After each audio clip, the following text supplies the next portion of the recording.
Hey folks, welcome back to the Greg Luchak Show. Today we're going to take you into part 2 of the book of Dubé, The Birth of a Name. So we'll get right into it here. First I want to talk to you a bit though, the discovery while I was researching the name. We'll give you a little brief information here. At the beginning of the book I talk about how the actual, like the spelling of the name is obvious, but there's basically two pronunciations. Dubé is what almost everybody goes by, D-U-B-U-E. It's the English version of the name. It's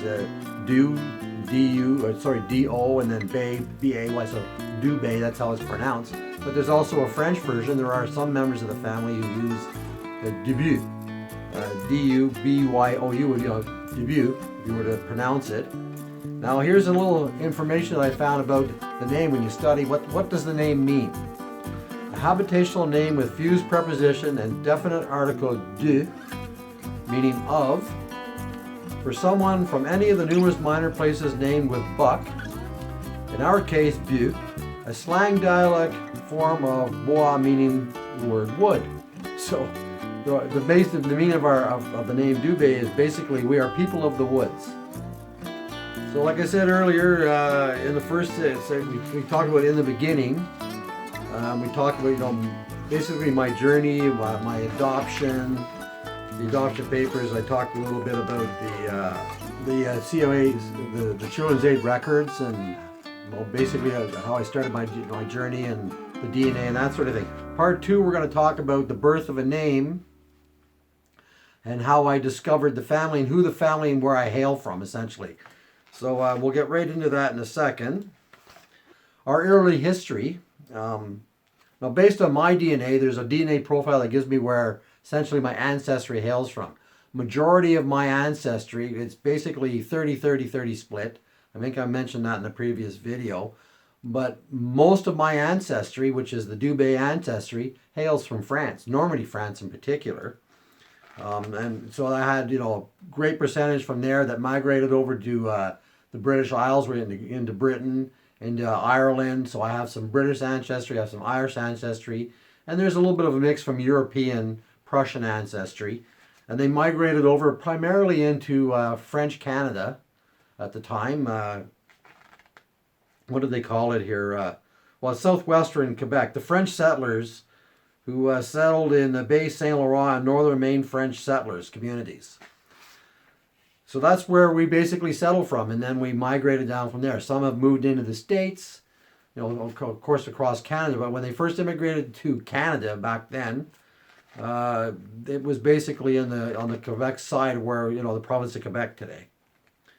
Cool. Well, we'll talk about some fun facts, but some of our ancestry comes from, we have some Prussian princesses in our ancestry.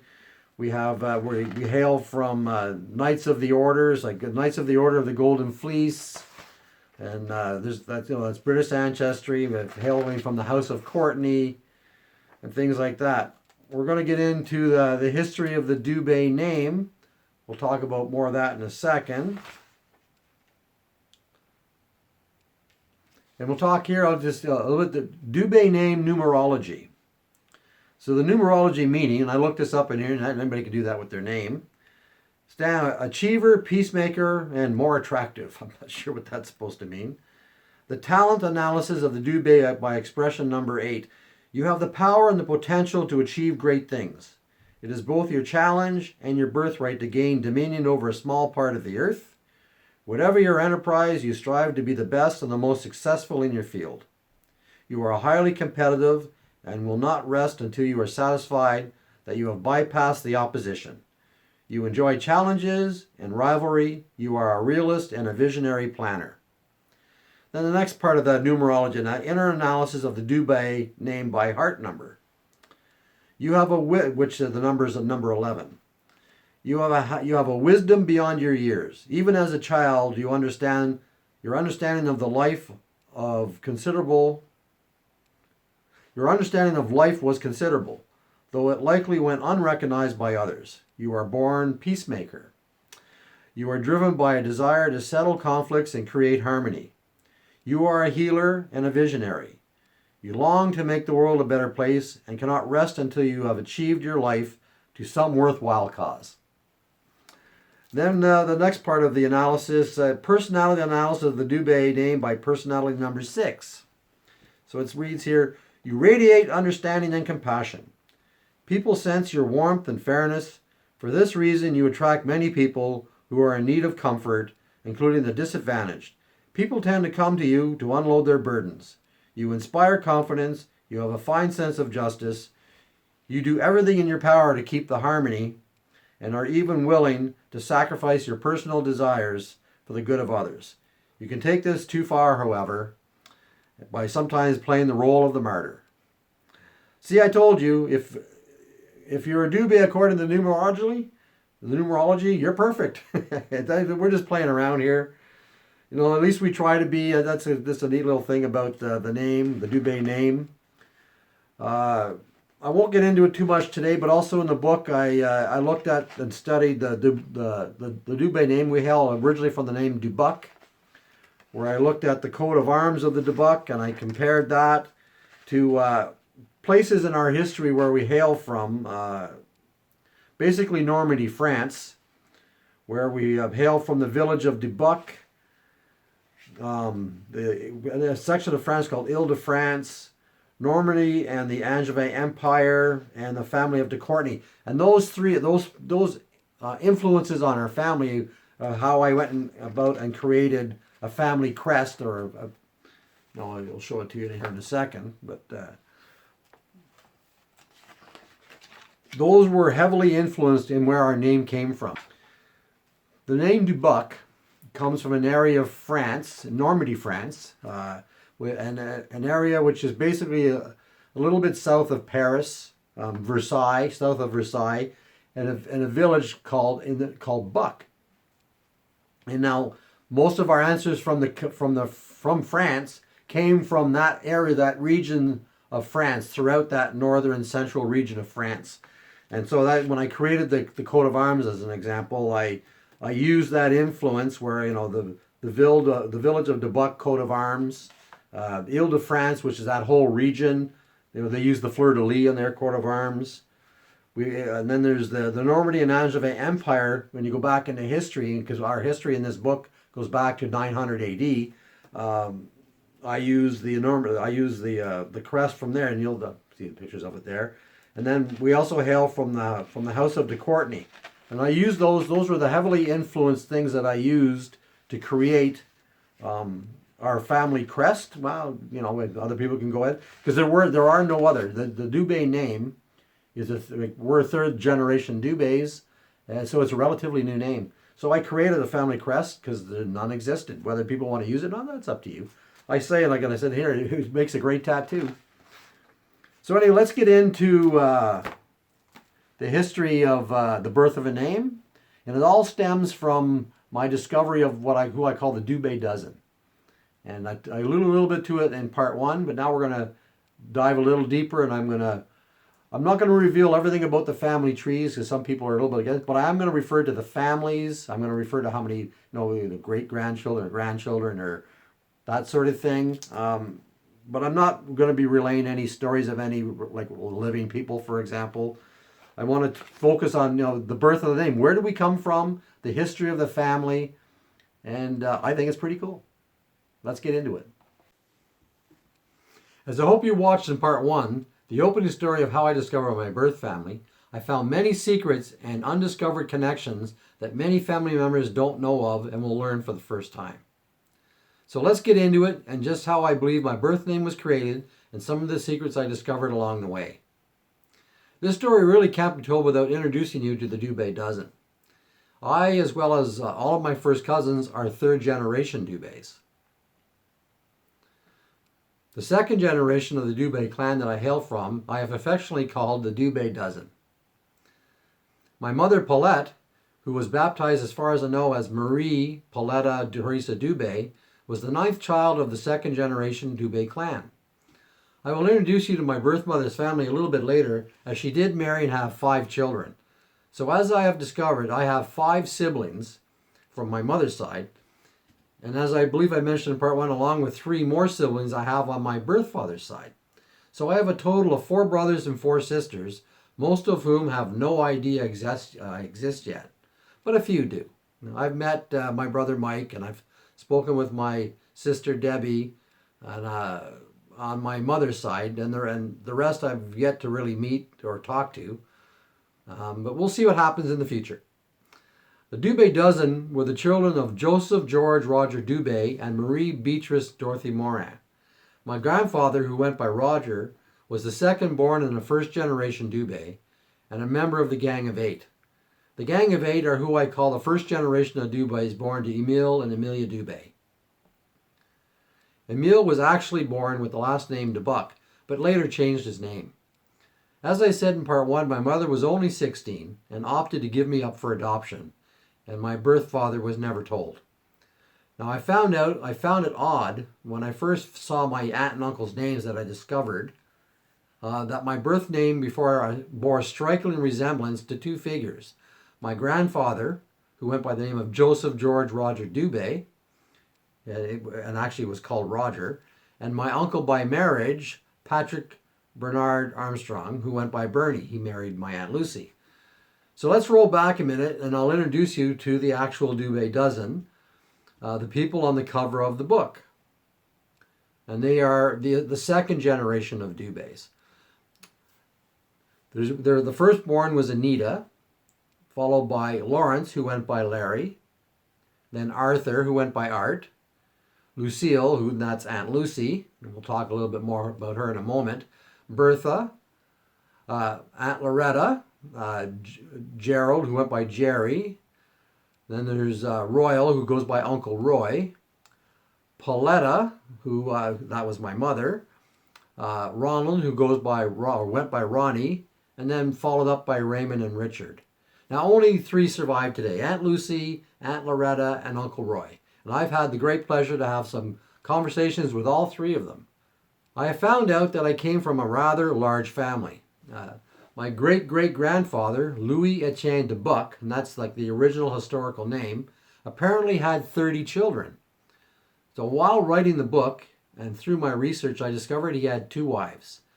His first wife was Virginie Valaquette, the Dubé clan's great-great-grandmother. I found 14 children by Virginie, but it seems by several accounts and newspaper articles, they may have had more children together. After Virginie passed away, Louis got remarried to a much younger woman, Yvonne Imard Puffin. Now, it could be Yvonne Puffin Imard, that's the kind of the record I found, but the name kind of makes sense to be Yvonne Imard Puffin, but that's who the person is, having 7 more children. It is not for certain, but she may have started out as the nanny to some of the children. But that's just speculation, a little bit of a story that kind of been going around from some of the people I talked to.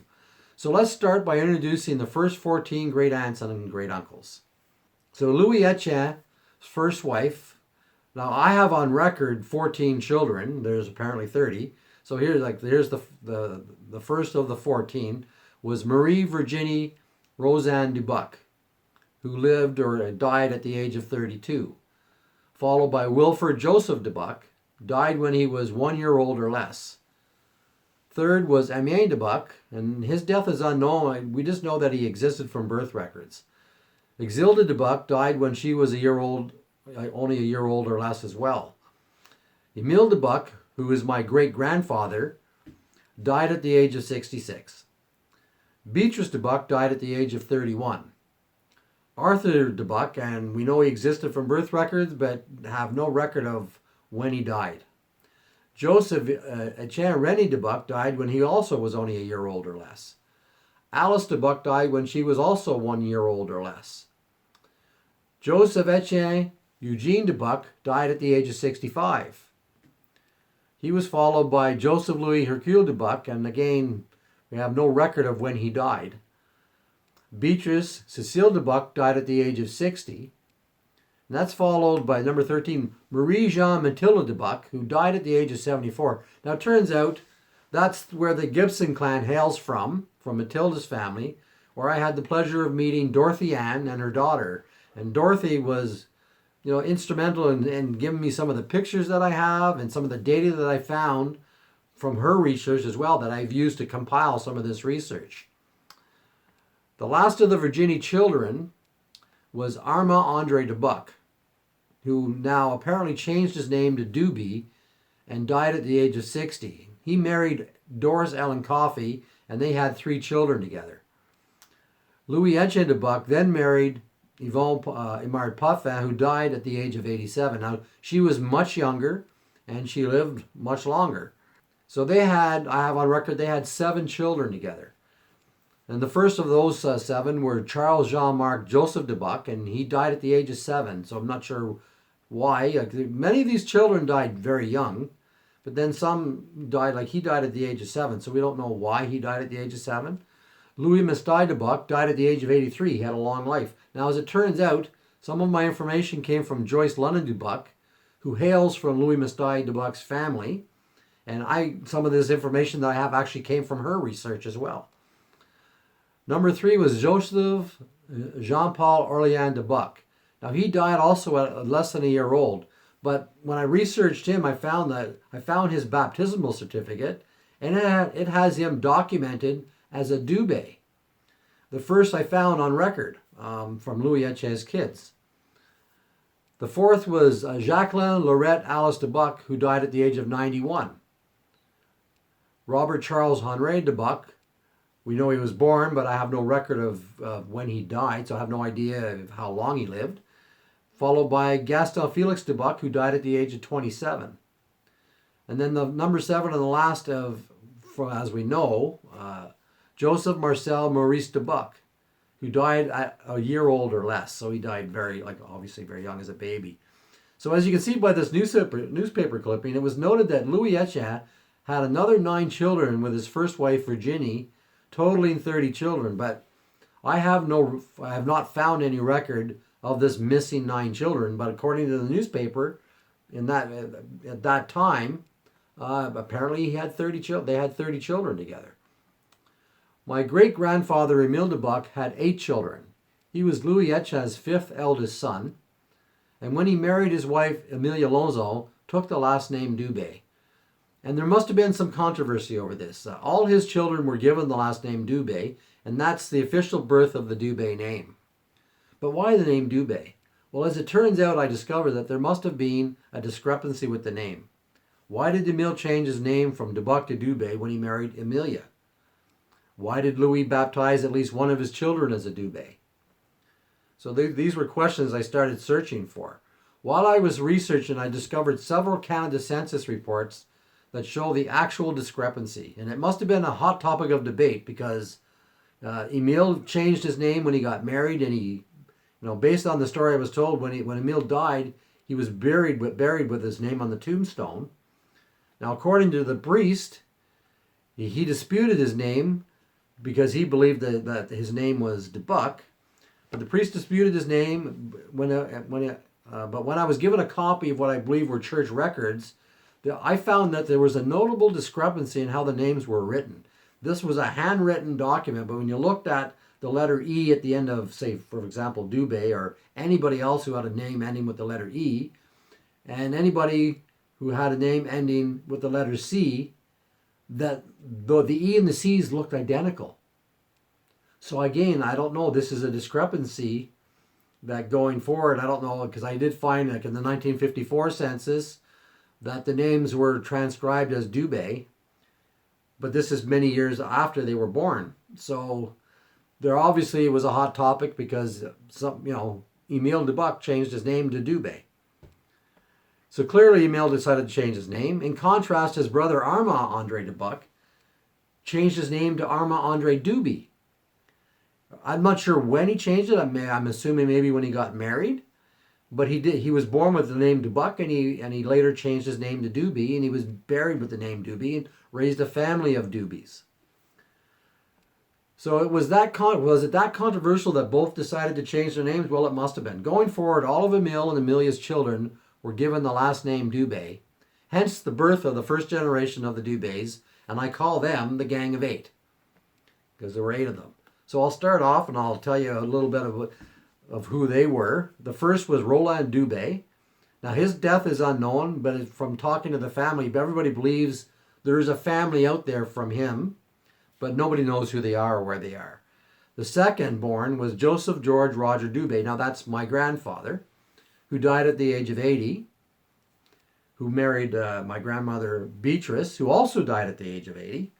And then the third was Wilfred Dubé, who died at the age of 59. Then and he was single apparently. Gerald Dubé died at the age of 86.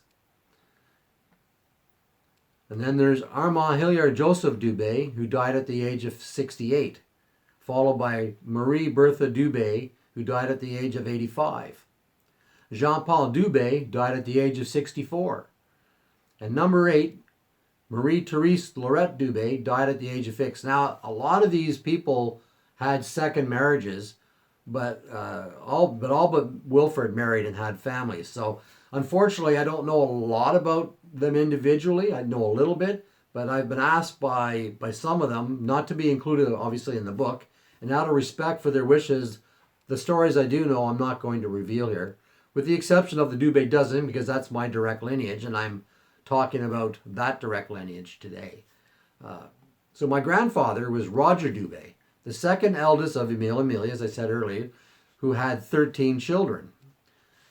And then, that's what we'll get into. Besides the Dubé dozen, Roger had another son with a second relationship.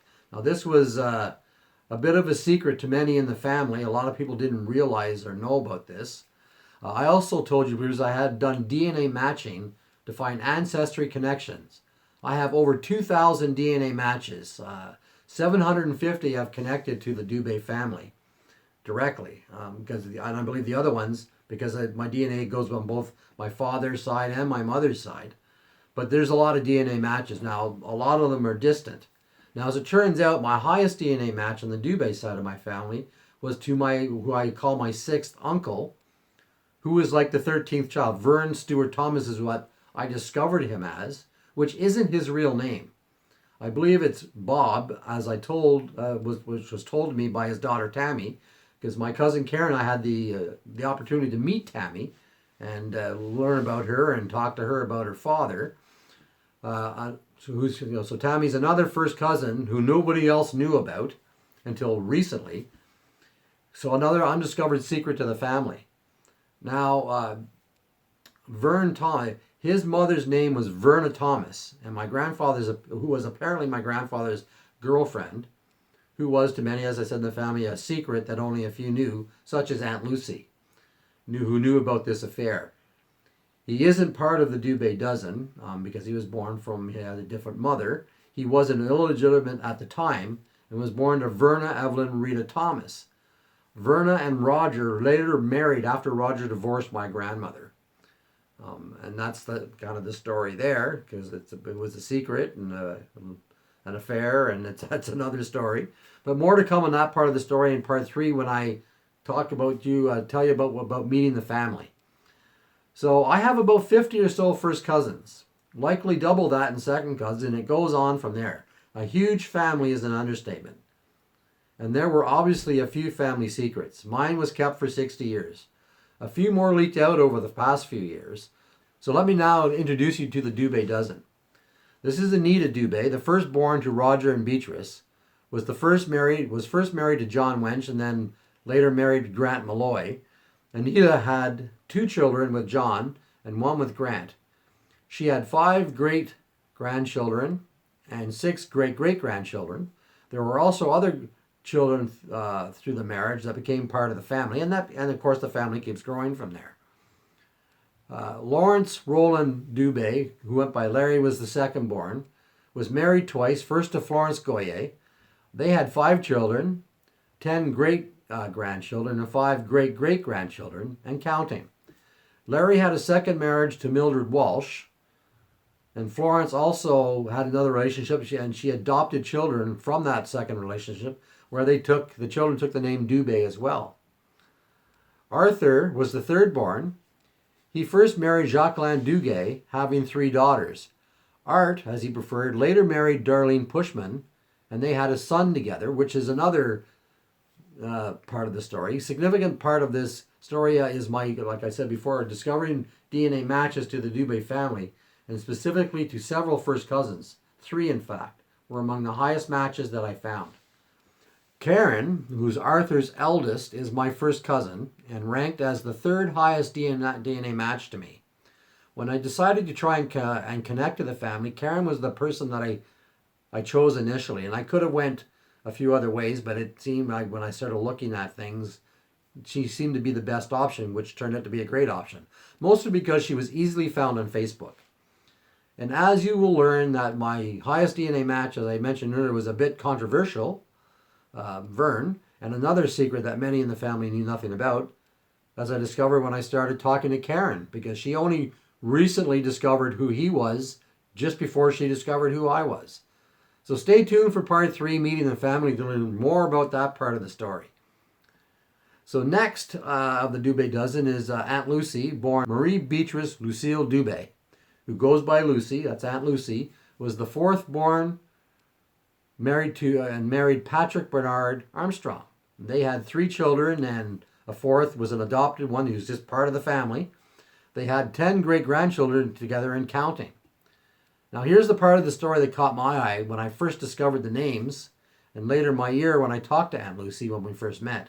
My mother lived with Aunt Lucy while she was pregnant with me. She did go to an unwed mother's home, just as my adopted mother told me, but she didn't like it, and she ended up, Aunt Lucy took her in, as they were very close, and I was kept a secret from the family for 60 years, as Aunt Lucy never shared the pregnancy with anyone else. She kept the secret. When I discovered the names of the Dubé family, I noticed that my grandfather's first name was Joseph, and Aunt Lucy's husband's name was Patrick Bernard, but went by Bernie. And I couldn't get over or get past the idea that this was a coincidence. Aunt Lucy confirmed that when she told me that the real story was that when my mother went into labor, it was decided that if I were born a girl, I would be named after Aunt Lucy, and if I was born a boy, I would be named after Uncle Bernie. And I believe this was Uncle Bernie's idea. As it turns out, I was born and named Joseph Bernard Patrick Dubé. The reversal in the names of Bernard Patrick was because Uncle Bernie went by Bernie for Bernard. As I learned, it wasn't just my imagination. I was deliberately named by the people who took care of my mother, being they were Catholic, and as a typical tradition, my first name was given Joseph after my grandfather. So I was given up for adoption at birth as my mother was too young and unwed at the time. I remained in the care of the Children's Aid Society in foster care for 9 months until Doug and Sylvia Luchak adopted me. Doug was an RCMP officer, and my mother worked as a secretary for the RCMP, but became a stay-at-home mom when I was adopted. They later had a son of their own and adopted a third child, my sister. Now let's get back to the remaining Dubé dozen. This is Bertha Margaret, who was the 5th born and went by Betsy, and she married Richard Shipman, who went by Dick.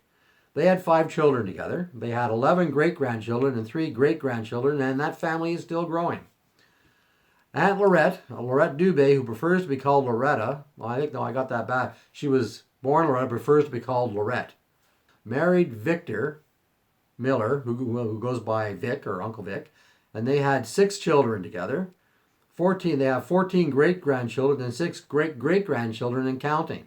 The cool thing, and another fun fact, our Lorette and Vic were the first in Ottawa to have quadruplets. And I could have told this a little bit earlier when the cool fun facts come up, but I thought I'd save it for here.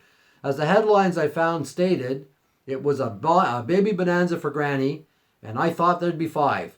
So Aunt Loretta and Uncle Vic were the first to have quadruplets in the city of Ottawa. That's a pretty cool fun fact.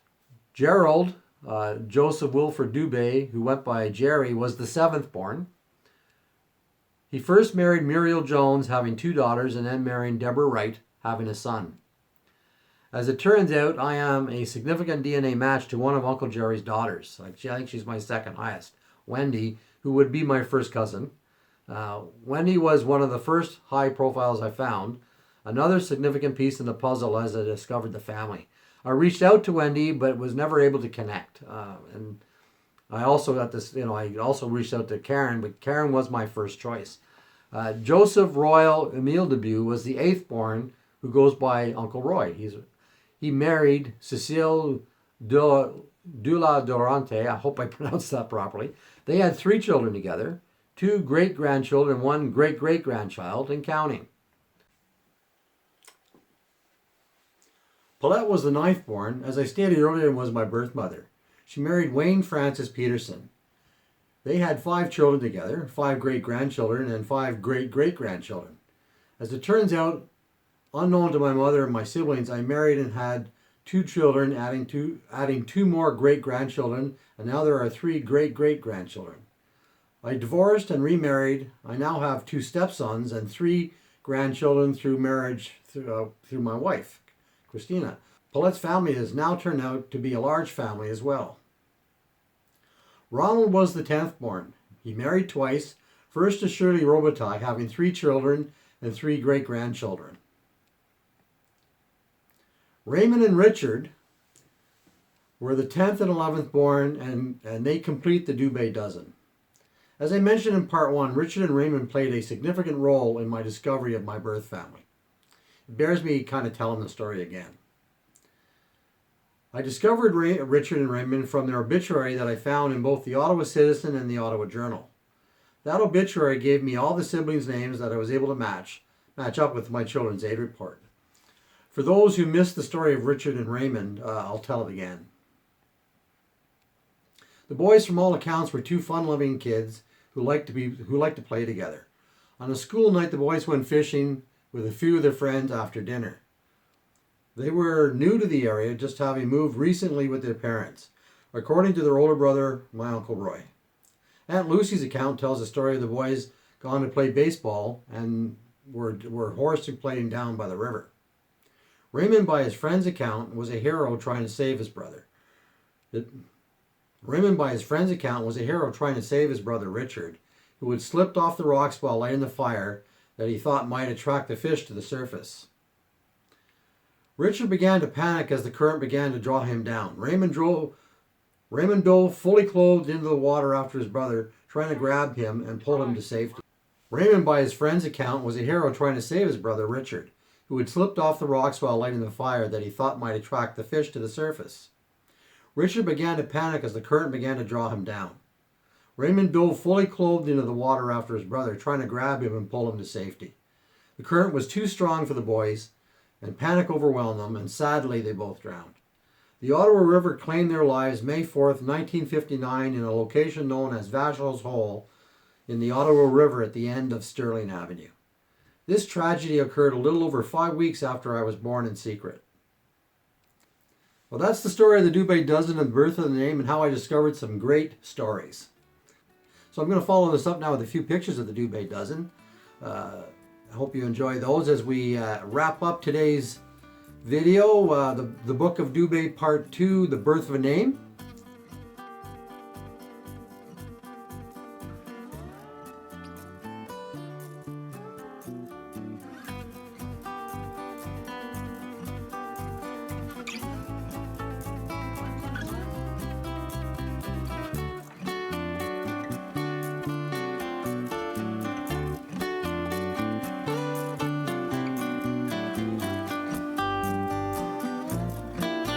Stay tuned for the next video in the series from the Book of Dubé, Part 3, Meeting the Family. I hope you enjoyed today's show and the continuing stories from the Book of Dubé.